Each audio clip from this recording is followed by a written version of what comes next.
नमस्कार, मी मेघनाज किचनमध्ये तुमचं स्वागत आहे। तर आज मी मसूर डाळीचं टिक्की किंवा तुम्ही वडासुद्धा म्हणू शकता तर ते बनवणार आहे। तर व्हिडिओ आवडत असेल तर प्लीज लाईक, शेअर, सबस्क्राईब करा। चला तर मग व्हिडिओला सुरुवात करूयात। तर त्यासाठी मी पहिलं मसूर डाळ आहे तो पहिलं भिजत ठेवलेलं होतं।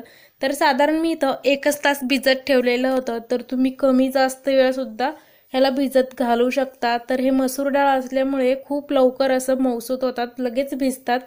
त्यानंतर ते सगळं मसूर डाळ आहे त्यातलं सगळं पाणी काढून ते एका कढईमध्ये असं घालून घेतलेलं आहे आणि त्यानंतर त्याच्यामध्ये थोडंसं हळद घातलेलं आहे आणि चवीपुरतं मीठ घालायचं आहे।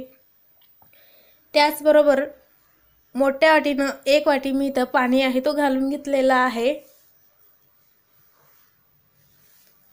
तर हे मसूर डाळ आपल्याला मऊसूत होईपर्यंत एक 10 ते 15 मिनिटांसाठी असंच गॅसवर त्या कढईवर ताट झाकून ठेवलेला आहे।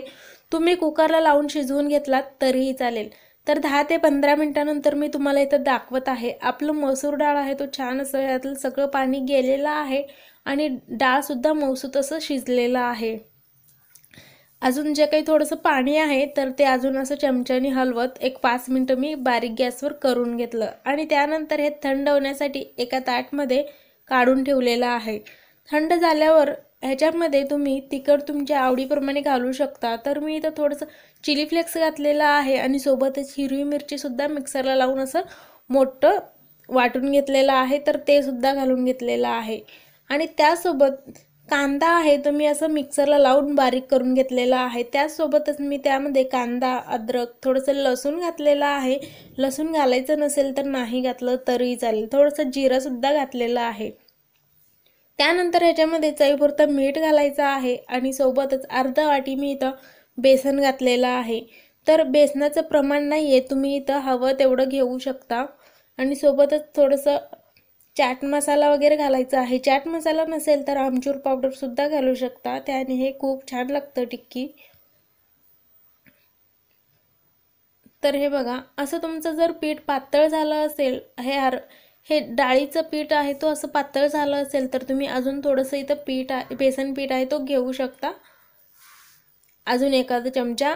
तर हे पीठ आहे मी इथं सगळं असं मिक्स करून घेतलेलं आहे। तर आता आपण लगेच याला बाजूला न ठेवता टिक्की बनवायला घेऊयात। बाजूला तेल गरम होण्यासाठी ठेवून द्यायचं आहे लगेच आणि त्याचसोबतच हाताला थोडंसं तेल किंवा तूप लावून घ्यायचं आणि हातात थोडंसं असं पीठ घ्यायचं आणि सोबतच असं गोल करायचं आणि त्यानंतर याला चपटं करून असं गोल करून घ्यायचं आहे। तसंच मी इथं 1, 2 ते 3 इथं करून घेते आणि त्यानंतर इथं तेल गरम झालेलं आहे। तर आता आपण हे तळण्यासाठी टिक्की आहे तर तेलात सोडायचं आहे। खूप जास्त असं कडक नाही गरम करायचं तेल। तर गॅस इथं मी आता मोठा ठेवलेला आहे, अजून तेल तसं कडक गरम झालेलं नाहीये म्हणून। तर हे बघा, तेलात घातल्या घातल्या असं सावकाश असं बुडबुडे येत आहेत, तर एवढं आपल्याला तेल इथं गरम करायचं आहे। कढईच्या तेलामध्ये जेवढं इथं टिक्की बसतात तेवढं इथं आपल्याला घालून घ्यायचं आहे तळण्यासाठी आणि त्यानंतर 2 मिनिटं तसंच त्याला तळू द्यायचं आहे आणि लगेच पलटी करून घ्यायचं। साधारण एक 3 ते 4 मिनिटं आपल्याला हे टिक्की तळायला लागतात। तर 3-4 मिनिटांनंतर मी तुम्हाला दाखवत आहे। छान असं दोन्ही साईडने लाल रंगावरती हे तळून झालेले आहेत, खूप छान असं क्रिस्पी झालेले आहेत। तर आता आपण हे काढून घेऊयात आणि असं राहिलेले बाकीचे शिल्लक असलेले टिक्की सुद्धा मी आता तळून घेणार आहे।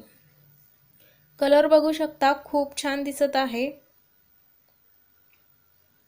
तर मी तसंच इकडं आहे तो दुसरं पिठाचं मी इथं टिक्की बनवून ठेवलेलं होतं, तर ते सुद्धा मी इथं घालून घेणार आहे आणि त्याला सुद्धा मध्यम गॅस ठेवून असंच तळून घेणार आहे। तर आपल्या इथं साधारण 12 ते 15 इथं टिक्की बनवून तयार झालेले आहेत। तर हे खूप झटपट होणारे आहेत।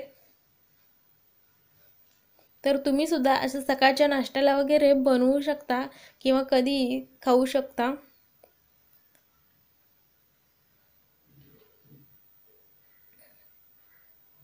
तर हे तुम्ही असंच पण खाऊ शकता किंवा कोणत्याही चटणीसोबत हे खूप छान लागतात किंवा टोमॅटो सॉस सोबत सुद्धा हे खूप छान लागतात। तर माझे इथं सगळे तळून झालेले आहेत। आता मी इथं गॅस बंद करते आणि एका ताटमध्ये सगळे टिक्की आहेत तो काढून घेते। त्यासोबतच इथं वाटीमध्ये मी टोमॅटोचा सॉस घेतलेला आहे आणि सोबतच लिंबू पिळून घ्यायचा असेल तर लिंबू सुद्धा आहे। तर आता मी तुम्हाला त्यातलं एक काढून दाखवते। तर हे बघा खूप छान असं कुरकुरीत झालेले आहेत। तुम्ही सुद्धा नक्की करा। व्हिडिओ आवडला तर लाईक, शेअर, सबस्क्राइब करा।